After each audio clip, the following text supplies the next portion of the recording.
All right, here we go. Let me pray and we'll get started, okay? Revelation, very exciting. Father in heaven, thank you for your word, and particularly these sections that are hard to interpret and understand, like Revelation. Lord, just pray that you would bless our study tonight as we consider this text, and we want to come to it with open hands and open hearts and understand what's there. So, Lord, help us to know and understand, and we trust that you will. In Christ's name, amen. Okay. Revelation. How many of you read this chapter? How many of you were disturbed by what you read in the chapter? Feel free to be honest. I was. Okay, so we're just going to talk a little bit about this. Okay, they give 4 possible interpretive lenses, so I want us to walk through those and some of the history of them. And then what we want to do is address sort of some of the other things they say that are interpretive issues in the text. And then at the very end, I'll just give you a couple of sort of guidelines in terms of how to interpret the book of Revelation. How many of you have read Revelation? How many of you have done any kind of in-depth study on the book of Revelation? Good. It's a lot, and it's very complex. So of all the New Testament of all the New Testament books, probably the hardest. I think that Revelation or potentially Matthew, very, very difficult to interpret and understand because of the Old Testament context. So those two are probably the hardest two. So let's just quickly look at the 4 or 5 possible interpretive lenses. I say 4 or 5 because they say, here's 4 ways to interpret the book of Revelation. And they're like, all those are bad, so we're going to use parts of all of them. And that's how they sort of deal with it, which again, helpful, not so much. So again, we'll go through them here. The first one is preterism. Preterism is a belief that all or some of the prophecies of the Bible have been fulfilled. Okay, from the idea of before, right? It all happened before. And for you guys who read the chapter, what is the key event that sort of gives the preterists their doctrinal position? You guys remember? Preterists, there's one event in history that they're like, it all happened before that, it had to. Do you remember? No. If you didn't read the chapter, you have no idea. Oh, you might. The destruction of the temple in 70 AD is the event that becomes the linchpin event for all preterism, okay? And a true full preterist believes that every biblical prophecy, it was completely fulfilled at the time by 70 AD, okay? Is Sproul a preterist? He's a partial preterist. I think I remember him on Mark 13. Yeah. Whoa. Yeah. Anything about clouds? Yeah. Yeah, so he's a partial preterist, which is just a person who believes that a lot or many of the prophecies have been fulfilled before 70 AD, and there's just a few that are pending. So it depends on who you read, but Sproul would be a partial preterist, yeah. Full preterism is heretical. Okay, it's actually a heresy. You can't hold full preterism and be saved. Why? Well, because it holds that Christ has already returned and that his second coming was not a physical second coming, but it was a spiritual second coming. So Christ has already come and he's established his kingdom, but it's not visible kingdom, it's a spiritual kingdom in the hearts of people. That's the full return of Christ completely, right? And it holds that the resurrection of the saints is figurative rather than literal. Like you won't actually receive a new body. That's just all figurative language. Okay? Those are heresies. You have to believe in the resurrection of the dead and you have to be saved, and you have to believe in the second coming of Christ to be a Christian. Okay, so those 2 things you have to hold to if you're going to be saved. Okay? So full preterism, heretical position. We don't use that, we don't throw that word around often, but this is a true heresy. Okay? Good. Any questions on that? Okay, full preterism, heretical. Partial preterism argues that most of the events of biblical prophecy, including the book of Revelation, were fulfilled in the destruction of Jerusalem in 70 AD.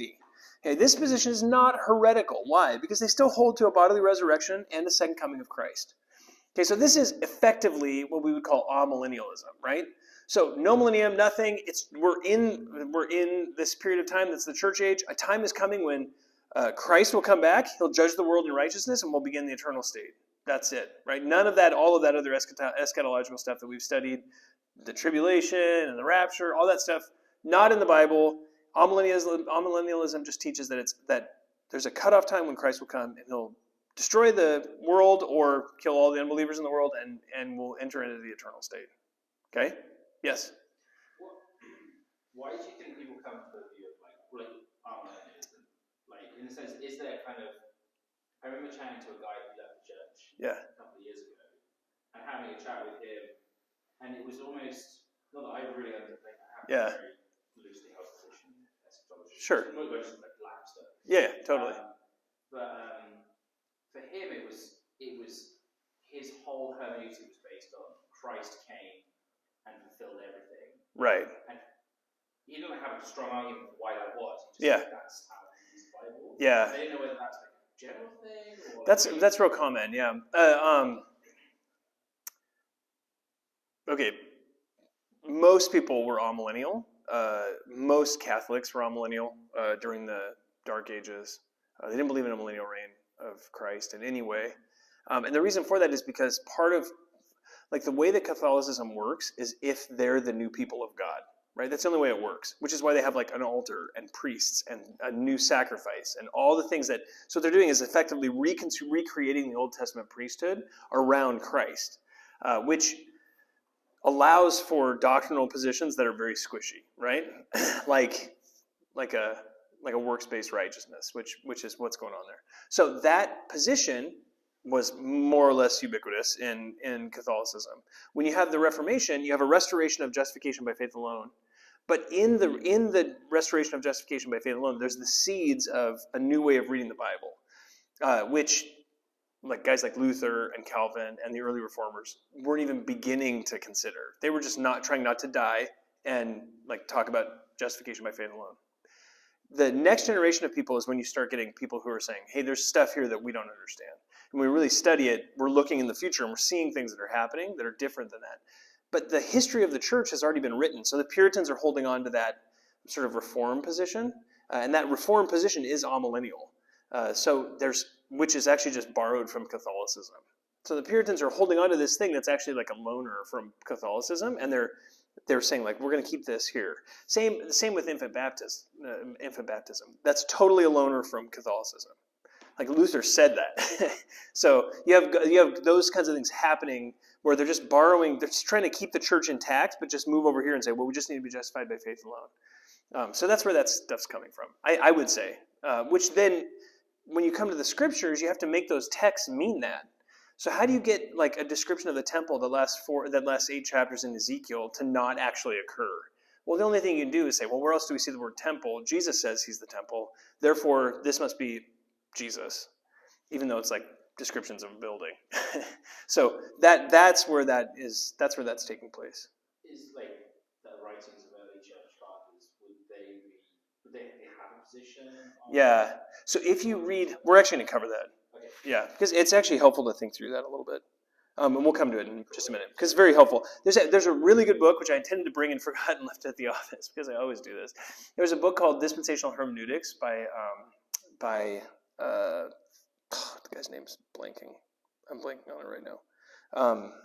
Anyway, it's a really good book, very helpful, and he quotes all the early church fathers. And he says, look, this isn't a new position that John Nelson Darby came up with. It's actually all many of the fathers say things that are futurist in nature. So, yeah, we'll come to that in just a second. Okay, so partial preterism, not heretical. So we can love our brothers and sisters like R.C. Sproul and Ligon Duncan and all these guys who are Amil.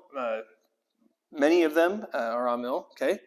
Traditionally, the first full preterists, I managed to misspell that, sorry. The first full preterists, the partial preterism arose after. These guys were Roman Catholics, and they were seeking a response to Protestant theologies of the future. The first full preterist work that was written during the Counter-Reformation by a Jesuit priest named Luis de Alcazar. The first Protestant preterist was a guy named Hugo Grotius, who sought common ground with Roman Catholics in a hope to reunite the churches. So, I mean, it's not the best history. Okay. The first preterist work in America was the Second Advent of the Lord Jesus Christ, a past event, which was written in 1845 by Robert Townley, though he later recanted his position. So, there's a quote in the in the notes there. It's very, very funny. He says, we, on the contrary, fulfill everything by that magic phrase, the destruction of Jerusalem.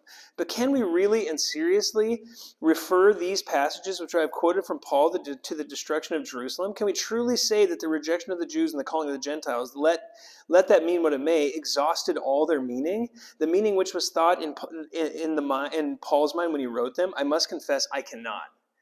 Okay, so what's he actually saying? He's actually taking like a partial preterist view and saying like, I wrote this book, but I mean, come on, that's not what Paul's saying, right? So even the guys who were writing during this time are saying like that can't be what Paul's saying. And he's specifically in that text referencing Romans 11. Okay, so that's preterism. We'll look at historicism. A belief that Revelation is actually a map of history, which includes judgments, that provides a timeline until the second coming of Christ. Okay, so these guys believe that Revelation is actually a map of all of history between the death of Christ and the destruction of Jerusalem in 70 AD, all the way to the second coming. Okay, which again is interesting, but hard to defend. The traditional historicist view has been around for some time, particularly among Jewish and early Christian fathers. The reason is that Daniel is, in fact, a historical record of the events between the prophecy and the 1st century AD. If you read the prophecies of Daniel, it actually is a historicist text. Daniel says, there'll be this kingdom, and there'll be this kingdom, and there'll be this kingdom, and there'll be this kingdom, and then the Messiah will come. The problem is, that's not the language John uses in Revelation. So you can't just say, well, because Daniel did it, John must be doing it too. Okay? The historicist view of Revelation includes an interpretation of the 7 churches as follows. Okay, so you guys read, have you all read the letters to the 7 churches in Revelation 2 and 3? Yeah, this is what they believe. The age of Ephesus is the apostolic age. Smyrna is the persecution of the church through AD 313. Okay? And they take that view because it says, I know you're suffering, and it's good, and, God is caring for you. The age of Pergamos is the compromised church, lasting until AD 500. The age of Thyatira is the rise of the papacy to the Reformation. The age of Sardis is the age of the Reformation. The age of Philadelphia is the age of evangelism. And the age of Laodicea is liberal churches in the present-day context. Okay, now... Why aren't this disproved? Better question. Is there anything here worth salvaging? No. Okay. Okay, this view was widely held, at least in part, among early and later Protestants, which is evidenced by the connection between the Pope and the Antichrist. Basically, all the Protestants said the Pope was the Antichrist. All the Reformers, those guys all said the Pope is the Antichrist. Now, I wouldn't make the next point forward there. While we would not make this connection explicit with any present pope, it does seem plausible that the Antichrist is from Italy, based on Daniel 9:26, and that he will present himself as God after unifying the nations. This seems very clear. So what does that mean? It means he might be the pope, right? Not the current pope. We're not saying Pope Francis is the Antichrist. What we're saying is, at some point in the future, the Pope over the Catholic Church may, in fact, be the one who unifies the nations, unifies religions, and then presents himself as God. When the Pope speaks ex cathedra, he speaks for God, right? So it's not a huge jump to go from I speak for God to I'm speaking as God, especially if you rise from the dead after a severe head injury. So again, it seems like plausible that could be the case. Okay? That's the historicist view. I've only ever met one true historicist. And I was like, so let me ask you this. Couldn't I just make it say whatever I wanted and tie it to anything in history? And she was like, probably. Okay, good. That's why we had that out of the way. That's good. The other problem with this view is it is very European, right? So it's all dealing with just the church in Europe and what happened with the church in Europe. But at any given point in history, you have churches that are suffering and being persecuted in other parts of the world. To say that the entire church is summed up with the church in Laodicea is a little bit short-sighted, I think. So again, we want to be cautious of this view. I think it's pretty impossible to defend, to be totally honest. No. Get a little tin hat. Yeah, this one is right there. Yeah, that's a very good description. Okay, good. So the futurist belief, so this is what we would hold, a belief that the events of Revelation, starting in chapter 4, are a vision of events that will come at the end of the world.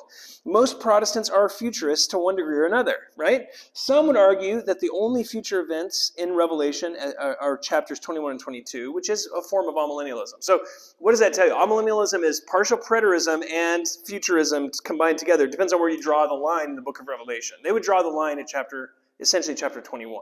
Chapter 21 and 22 are a description of the future state, of the eternal state. Okay?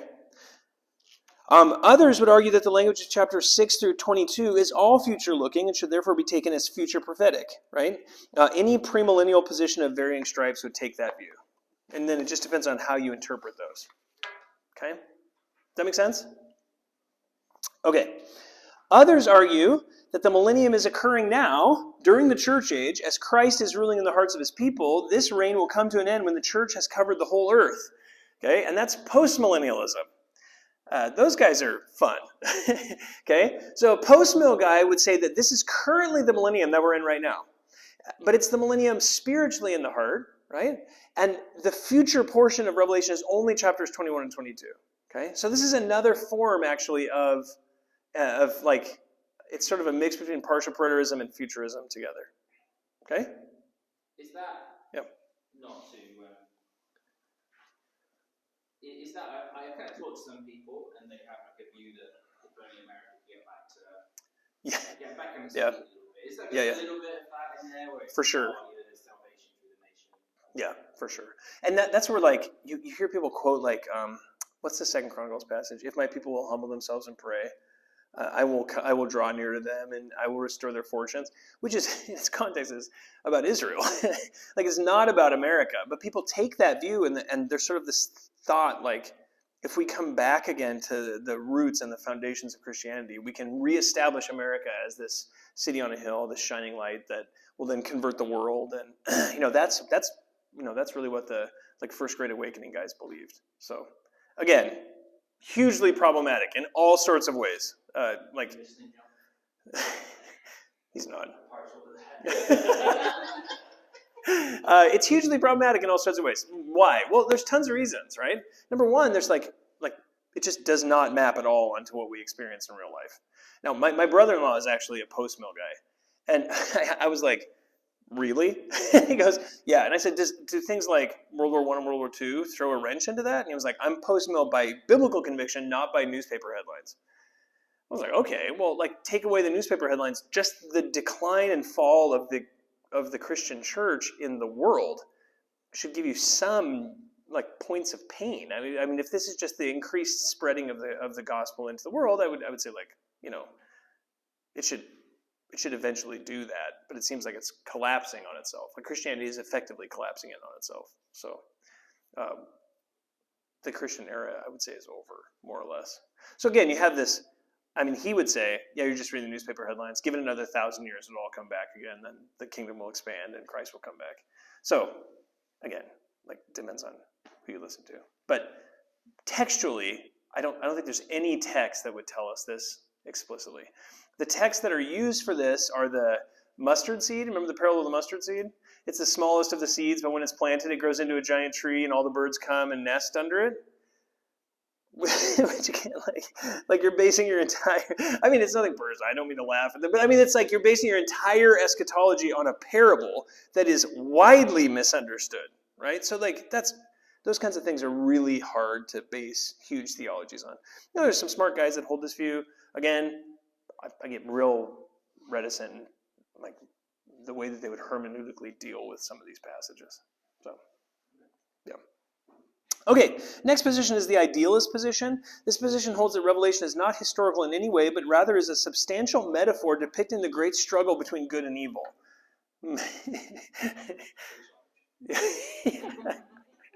Picture language. I was like, anyway, sorry. If you read the chapter, you know what we're talking about. It's very odd. What's wrong with the idealist position? Like, we just don't interpret the Bible that way, right? Unless, it's less than ideal. Unless John said, I'm going to tell you a giant metaphor to depict the battle between good and evil, we're not going to take what he says to be this way. And when John says, I saw, we're going to take those as specific statements of what he saw, right? So just textually, we want to stay away from just putting words into John's mouth that don't appear there, okay? Okay, and then the last is the eclectic approach, right? which is what Duval and Hayes take. What they say essentially is that these four things don't work. We're just gonna throw them all together in a bag, shake them up, and pour them out, which doesn't make any sense. This is the approach of the authors. This is problematic on many levels. When an author is writing a book to sell to a wide denominational and convictional group, choosing a position is challenging. That's all we say. Okay? In other words, it's all about the money. Okay, good. Okay, so that position we're going to set aside. Just borrowing from different positions and trying to make things work together is not probably helpful. Okay? Okay, so again, there's a couple of things that Duval and Hayes do in the text, and I think we need to pick these apart a little bit. I'm so sorry. Number 4, up above in the futurist position. Do you see number 4 up above? Futurist positions were often taken in the early church. Fathers such as Papias, who was a direct disciple of the Apostle John, and Irenaeus, among others, have specific statements on a 1,000-year reign of Christ on the earth physically. Okay, and then there's a quote below from History of the Christian Church by Philip Schaff. He says, the most striking point in the eschatology of the ante-Nicene age, prior to the Council of Nicaea, right? So you have the Edict of Milan, which ends Roman persecution of Christians in 312, and then you have the Council of Nicaea when all the bishops get together. Okay? The prior to Nicaea, the most striking point in the eschatology of the ante-Nicene age is the prominent chiliasm, or millenarianism, that is the belief of a visible reign of Christ in glory on earth with the risen saints for 1,000 years before the general resurrection and judgment. It was indeed not the doctrine of the church embodied in any creed or form of devotion, but a widely current opinion of distinguished teachers. And he lists these teachers: Barnabas, Papias, Justin Martyr, Irenaeus, Tertullian, Methodius, and Lactantius. So all these famous teachers are holding on to this millennial position prior to the Nicene Creed. Okay, so when people say dispensationalism started with John Nelson Darby, that's nonsense, right? That's not actually an accurate description of church history. And Philip Schaff, who was alive in the 19th century, when he put this all into paper, he was looking at the ancient church fathers and saying, I see millenarianism in the ancient church fathers all over the place. Okay? Is that helpful? Good. If you want them, I can find you the quotes. And I have this book on my shelf with all these quotes from the ancient fathers, and they specifically deal with some of the millennialism stuff. So I'll find them for you. Okay, so the other thing that Duval and Hayes do, there's a Greek grammar by Dana and Manti. And every time I say Duval and Hayes, I want to say Dana and Manti. I don't know why. It just gets stuck in my head. Duval and Hayes argue that the timeline of the book is not chronological. Okay? If you read the chapter, which if you haven't read the chapter, don't. But if you want to, they argue that the timeline of the book is not chronological. And the reason that they argue for this is based on the simple reading of the end of the age texts. Okay? Several times in the chapter, they say, well, look, it sounds like the end of the age is here, but then there's more stuff that happens. Then it sounds like the end of the age is here, but then there's more stuff that happens. It sounds like the end is here, but there's more stuff that happens. Well, the problem with that reading, or the problem with saying, well, when I read this, it sounds like it's the end of the age, is that John doesn't tell us it's the end of the age, right? And additionally, when you actually read the text itself, when you see what's being communicated by John, I think it's relatively clear that he's talking about substantial times of judgment, but people are still alive during those times. There's not the presence of Christ on the earth, which signifies the end of the age. So again, just to be clear, I think there's a misunderstanding of how to interpret those passages in the text that we're reading for our book. Okay? Second, rather than dismissing these passages as being impossibly chronological, we want to consider that were the text to be taken entirely symbolically, John would have instructed us in that way. Right? So where do they go with this? If they say, well, it can't be chronological, therefore it must be symbolic, right? That's the jump that they make. The problem with that is, where do they get to the symbolic language thing? Based on saying, well, it can't be what John says it is, right? Now, if you apply that to other passages, like Jesus died on the cross for your sins, right? It is a trustworthy statement deserving full acceptance that Christ came into the world to save sinners. Now, apply that same logic there. Can't possibly mean that. Jesus would never die for sinners. It must be symbolic language, right? Well, Duval and Hayes would say you're not allowed to do that, ever, right? But they do that with John. So we want to say, no, we're not going to do that with John either. We're just going to take the language to mean what it says, okay? Third, point C, John often does provide metaphorical instructions, okay? He often does that, actually. He actually tells us, this is a metaphor, right? And when he does, he makes it very clear what the metaphor is. For example, the metaphor of the woman in the wilderness, right? That really is a metaphor in Revelation 16, right? And it's Israel, and the child that she's going to have is the Messiah, and the dragon is Satan. And John tells us what each piece of the metaphor means, okay? So when he uses symbolic language, he actually instructs us to read it symbolically. If he doesn't instruct us to read it symbolically, and particularly when he says, I saw, then we should receive it as what it is, which is non-symbolic language. Okay? Make sense? Who's here? 2 ladies with dogs. Oh. Okay, that's going to get confusing. Upstairs. All right, well, here we go. Okay, and the last one is this. There's one other thing they say. At the very beginning of the chapter, they say, that's not the beginning, it's like halfway through. They say, the use of the term signified in Revelation 1:1 means everything after this can be taken as picture language, symbolic. Which again, we just want to be so cautious jumping to those kind of hermeneutical conclusions, right? John uses this word that says signified, which therefore means that anywhere that I want to, I can say his language is symbolic. Okay? We just can't say that. That's a huge hermeneutical leap that these guys would not take in any other text in the New Testament, but that they're willing to take here. Okay? Which again, I would say is probably driven more by theology than it is by good hermeneutics. Okay? Okay, so what do we do with this symbolic use of language in Revelation? Duval and Hayes suggest that John's language is often symbolic, even when we are not told as readers that it is symbolic, right? So John says, I saw a pit open and angels came out and they had like faces like horses and they had hair like women and they look like scorpions. They go around the earth and sting people. Well, Duval and Hayes like symbolic. It's just symbolic. It's just picture language is describing bad things that could happen in the world.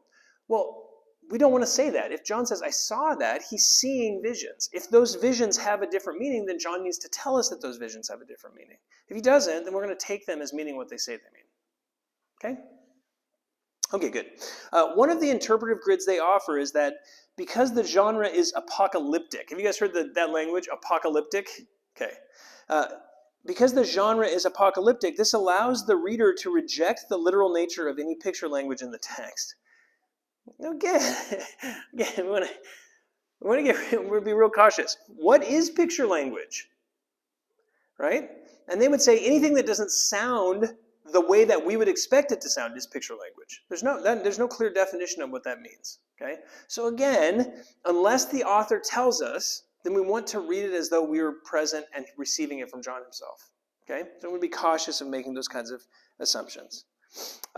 This argument is confusing because it allows the interpreter to move away from the plain reading of the passage in an arbitrary way.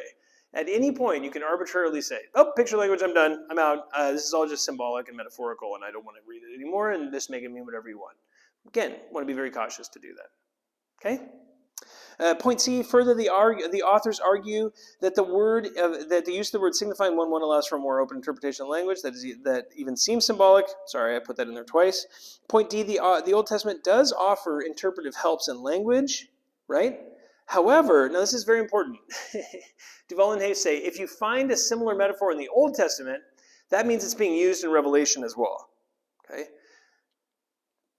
Yes and no, right? That could be, right? That could be that John pulls symbolic language forward or pulls language forward from the Old Testament and uses it in the book of Revelation. However, we don't want to make that assumption just because they appear to be similar metaphors or they appear to be similar events, right? We want to be very cautious to just jump and say, well, it says birds will eat their flesh, so that must be something that happened, that we're just going to jump forward and say that's the same event, tie everything together into one thing. We don't want to do that, okay? Why? Well, because both of those texts need to stand independently, right? So if we see a similar picture over here that we do over here, they must be the same thing. What we're doing is actually not allowing the text to stand independently. The only time we ever want to take Old Testament passages and map them onto the New Testament is if it evidently describes the same event or has the same purpose in both of those contexts independently, right? Why? Because we want each text to speak by itself, and then we can put the text together. Does that make sense? For example, the Synoptic Gospels, you have the feeding of the 5,000, right? You have 4 references to the feeding of the 5,000, and then you have 3 references to the feeding of the 4,000. Some people say, well, the feeding of the 4,000 never happened. It's just the same event, right? We would say, no, it's not the same event. Those are separate events. And you say, well, it's not in John's gospel. It must have been left off for some purpose. Well, it was left off for a purpose. That doesn't mean that those events were all the same over there. Just because the idea of feeding lots of people is in both stories doesn't mean that those are the same story. Does that make sense? Same thing happens in the Old Testament, okay? The danger here is that the interpreter must be certain that the connection between the Old Testament context and the New Testament usage are certain. If the connection is not evident, there is a potential of misunderstanding both, right? We get ourselves into trouble. We try to interpret the Old Testament, the New Testament using the Old Testament, but we're not actually using the Old Testament in its original context or according to its authorial intent. We find ourselves in lots of trouble. Okay? Okay, so in conclusion, we want to interpret Revelation with extreme care, obviously, right? The main issues that we face are an unwillingness to allow for language that may seem symbolic to be literal, and a danger of rejecting the timeline of the book simply because it seems implausible. Okay? Those are the main dangers that he puts forward for us. Okay? So what do we need to do? What's the opposite of those two things, right? Unless the author tells us that it's symbolic, we're going to take it as non-symbolic and try to understand what it means. Okay? And if, in spite of the fact that it might be implausible, some parts of the timeline might seem implausible, we're going to take it as chronological unless John tells us that it's not. Okay? Make sense? There you go. That's all we're going to say. Any questions on Revelation?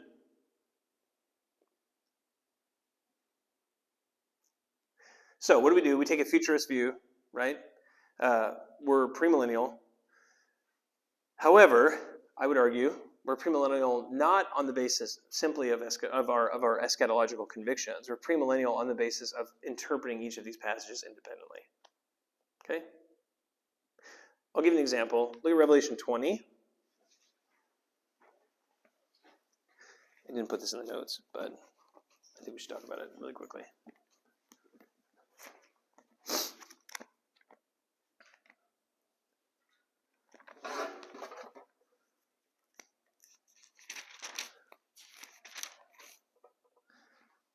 Okay, Revelation 20 says, an angel came down out of heaven holding the key of the abyss and a great chain in his hand. And he laid hold of the dragon, the serpent of old, who is the devil and Satan, and bound him for 1,000 years.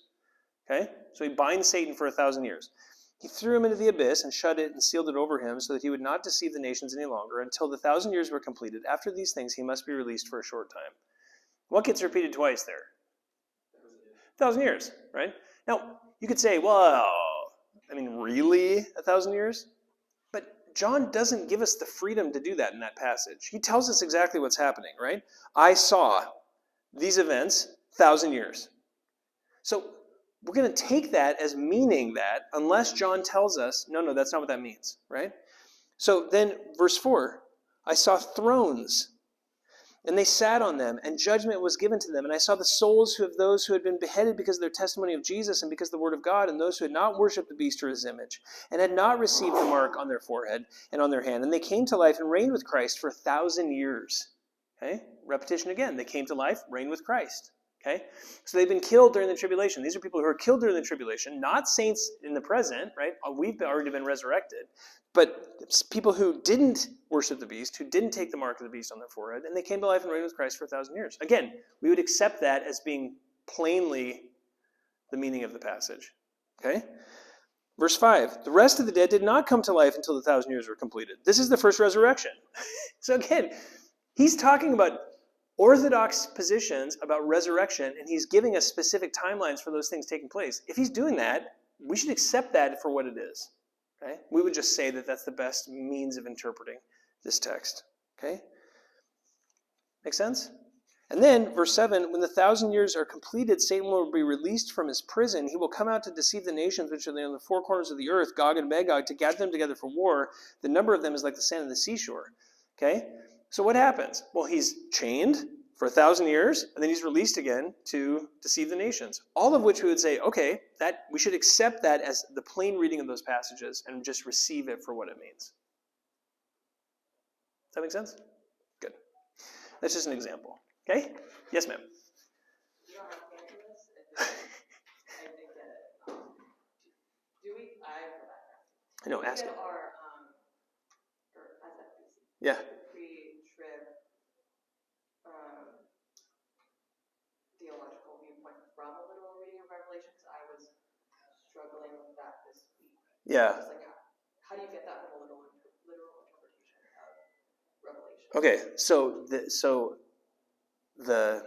the reason why eschatology is the hardest, I think, the hardest doctrine to come to terms with and to like wrestle down and make clear in your own mind is because to grasp, to do it, to actually do good eschatological interpretation, you have to grab like so many passages and pull them all together. So our premillennialism isn't necessarily based exclusively on Revelation. I think Revelation bears that out. But it's also based on texts like Zechariah 12, where the nation of Israel will see Christ and they'll mourn for him. Or Romans chapter 11, verse 25, where Paul says, Israel in part has been hardened, but later they'll all be saved. So again, you have these statements that are eschatological in nature, which you have to take all of those and hold them all up in the air and then like link them all together before you set them back down again. That's why eschatology is so hard. So we would say that our position is, to the very best of our ability, seeking to understand each text independently and then link them together into a theology. That would be our statement. Do we do that? We try our best. But, I mean, again, there's actually a hermeneutical principle that's under that. The hermeneutical principle that's underneath that is every text should be interpreted on its own. And every text, unless it's specifically called out as symbolic, should be interpreted literally, to the extent that we're able. Good? Does that answer your question? Okay. We can talk more about it. So when you read Revelation, the one thing you want to watch out for is that what is being described in the book of Revelation is judgment. Right? How do we know that? Well, it says they had a scroll. Jesus is holding a scroll and says no one's able to open the scroll.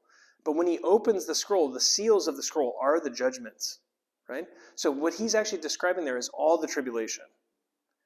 So those judgments, those three successive layers of judgment, are all just the tribulation laid out in very specific order. What that means is that things like the rapture of the church come prior to the opening of the scroll and the events that take place there. I agree. I was reading, I don't know how I'm literally reading the text. Yeah. And then when looking up pre-trib positions. I was like, how is Revelation 3:10 that was being cited as saved from the wrath to come. Yeah, saved from the wrath to come. Yeah. This is to the church, and then that doesn't seem legit. But then when yeah. First Thessalonians, that's not explicit either. So that I'm not hung up on it, but I was how do I keep? I was thinking about hermeneutics and I don't know how I hold that. So I think 1 Thessalonians 4:17 is explicit. And if you tie that with 1 Thessalonians 5:1 and 2, those are a specific reference to the protection of the church through the rapture and out of wrath. Particularly in 1 Thessalonians, because in 1 Thessalonians 1:10, it says that you'll be saved from the wrath which is to come. And then 1 Thessalonians 4:17, he's talking about the rapture. And then 1 Thessalonians 5, he says, you're not like those who are in the night. You're prepared for the imminent coming of the Lord. He comes like a thief in the night. So all those things, you tie those texts together. I think what you come up with is a rapture that has to be fronted into the beginning of this period of judgment that's going to come on the earth. And Revelation is describing that period of judgment, but that protection is in 1 Thessalonians 4. I personally don't think that Revelation 3:10 is a good text to use for the defense of the rapture. I think that's misreading that, because he's actually writing to churches in Asia Minor. So I think it's unhelpful to take that and say, well, this is a rapture text. I mean, it could be, but I think that's reading a lot into a little, and we want to be real cautious doing that ever. Yeah. So that'd be my position on Revelation 3:10. Good? Everyone's good? All right. They need the room. If you have questions, great. We do have...